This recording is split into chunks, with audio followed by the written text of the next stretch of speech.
AI has changed investing forever. With just one simple prompt, you could have a full-fledged AI agent research stocks for you and find the biggest winners in the market.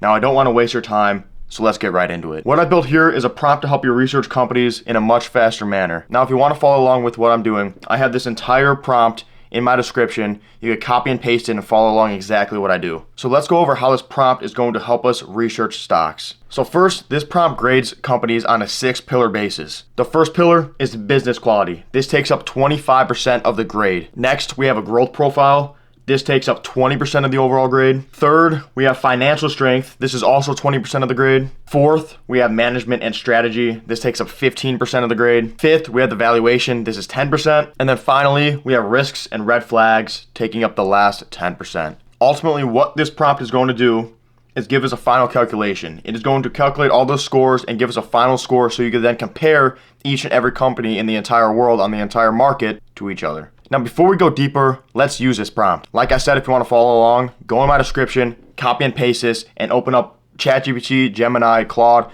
whatever it is. So for me, I'm going to use ChatGPT, copy and paste the prompt, put it right in there, and let's go. So the prompt's in, so let's type in a company. For this example, let's do one of my favorite, Adobe. Okay, so here it is, analyzing Adobe. First off, we're going to start with business quality. The number one thing I said is giving an 8 out of 10 on the score. This goes over business model clarity, so it tells us exactly what Adobe does. Adobe sells software and services, primarily Creative Cloud, photos, video, design tools, then the document cloud, PDF tools, collaboration, and then other enterprise software as a service tools. It goes on more. It talks about Porter's 5 forces. So this breaks down the moat, what makes Adobe different than everyone else, and it gives a pretty detailed summary. The threat of new entrants is low to moderate. Threat of substitutes, this is moderate. Customer switching costs, high for many users, and so on and so forth. Next, it goes into qualitative moat sources, goes into brand and intangibles, high switching costs and integration, ecosystem and integration, sales and cost advantage, network effects. It continues, and it even tells me why not a 9 or a 10, why only an 8? Because substitutes and competition remain meaningful. Also, the software industry evolves fast, and technology disruptions could erode moat over time. Okay, so next it's going to give us a growth profile. Here we get a 7 out of 10.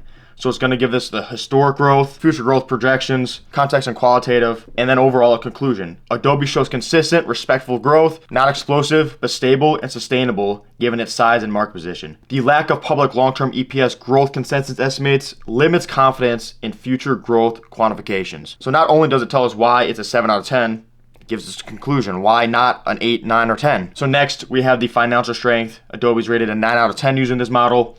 It goes through debt to equity ratio, free cash flow, return on equity, return on invested capital, profitability. It brings up the positive and growing cash flow. And then again, a conclusion. Adobe is financially very strong. Healthy leverage, strong cash flow generation, high profitability, and conservative balance sheet structure. Next, we go on to management and strategy, 8 out of 10. In the management and strategy, it shows a track record and execution, capital allocation such as buybacks and investments, reinvestment and innovation, communication and transparency, alignment with shareholders. So again, here we have a conclusion, reservations. Why is this not a perfect 10 out of 10? Well, as with any large organization, ensuring continuous innovation, especially with rising AI competition, is challenging. Success depends on future execution. Also, large buyback risk, overpaying if valuation is high. Next, we're on the valuation, rated a 7 out of 10 here. It's going over the PE ratio, other ratios, discounted cash flow for intrinsic value, and relative valuation. It's going to give us macroeconomic factors, and again, a conclusion. We go to risks and red flags. Now this one's a 3 out of 10 here. Let's see what it says. So it brings up continued net debt.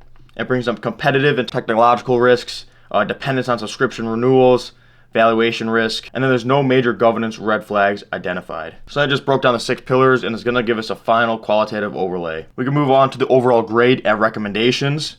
So using the weights is going to calculate everything since the scores are weighted. Because I personally think business quality, growth profile, and financial strength are the top 3 things that are important. Management and strategy coming in close. And then last, valuation and risk. The final weighted score is an 8.4 out of 10. And it's going to give us a summary.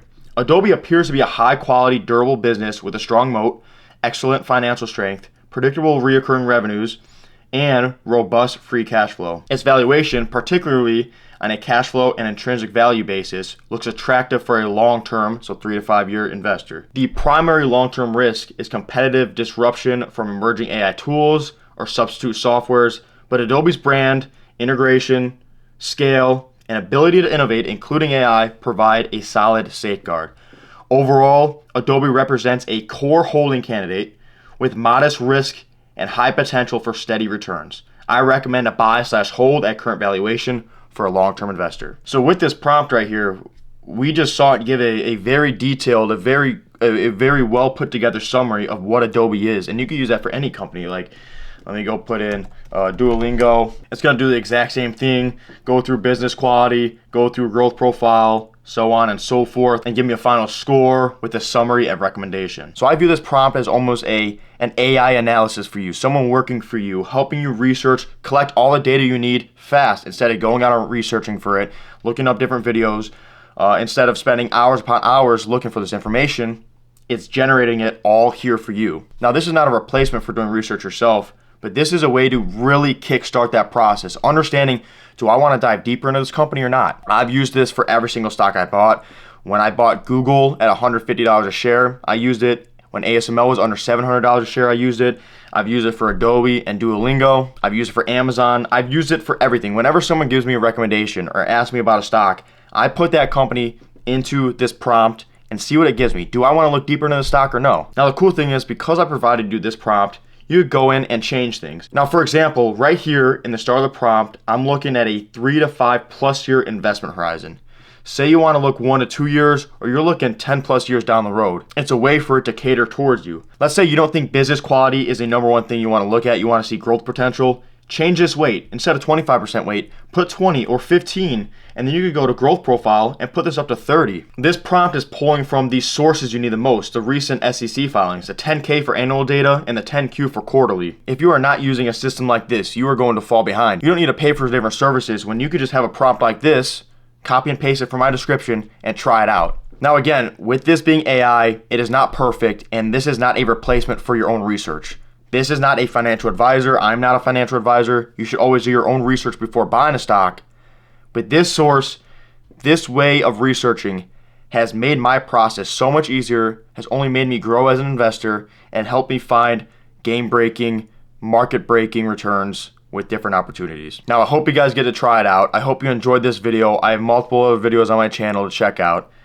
But this right here might be the most valuable piece of video I've ever produced. If you try it out, let me know in the description and what you think, and I'll see you in the next one.